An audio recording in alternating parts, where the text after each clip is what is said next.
Iran से हैरान करने वाला मामला सामने आया है।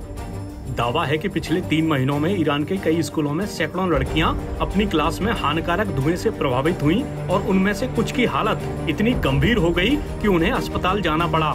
न्यूज एजेंसी एपी के मुताबिक ईरान के अधिकारियों ने शुरुआत में इन घटनाओं को खारिज कर दिया था, लेकिन अब उन्हें जानबूझकर अंजाम दिए गए हमलों के रूप में बताया है। ऐसी अटकलें हैं कि इन घटनाओं का मकसद लड़कियों को स्कूल जाने से रोकना हो सकता है। ईरान में ये घटनाएं ऐसे वक्त में सामने आई हैं जब पिछले साल मोरालिटी पुलिस द्वारा गिरफ्तारी के बाद सितंबर में महसा अमनी की मौत के साथ कई महीनों तक विरोध प्रदर्शन जारी रहे। एपी की रिपोर्ट में बताया गया है कि ईरान की राजधानी तेहरान से लगभग 125 किलोमीटर दक्षिण पश्चिम में स्थित कोम में नवंबर के अंत में इस तरह के शुरुआती मामले सामने आए। शिया समुदाय के लिए पवित्र इस शहर में छात्राएं बीमार पड़ गईं। वे दिसंबर में फिर से बीमार पड़ गईं।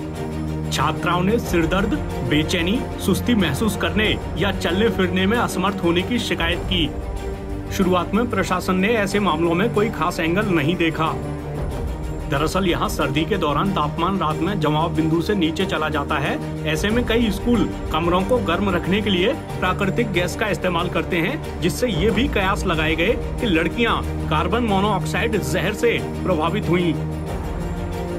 मगर प्रभावित स्कूलों में केवल किशोरियों को ही पढ़ाया जाता है, जिससे संदेह पैदा हुआ कि ये आकस्मिक नहीं था। फिर जब बाकी जगह भी इस तरह के मामले सामने आए तो अधिकारी दावों को गंभीरता से लेने लगे।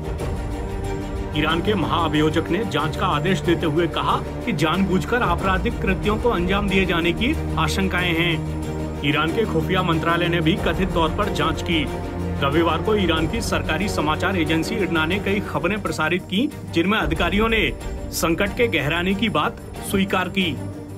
इरना ने उप स्वास्थ्य मंत्री यूनिस पानाही के हवाले से कहा, कोम के स्कूलों में स्टूडेंट्स के जहर से प्रभावित होने के बाद ये पाया गया कि कुछ लोग चाहते थे कि स्कूलों, विशेषकर लड़कियों के स्कूलों को बंद कर दिया जाए। संसद सदस्य और शिक्षा समिति से जुड़े अली रजा मोनादी ने कहा कि जानबूझकर इन घटनाओं को अंजाम दिया गया।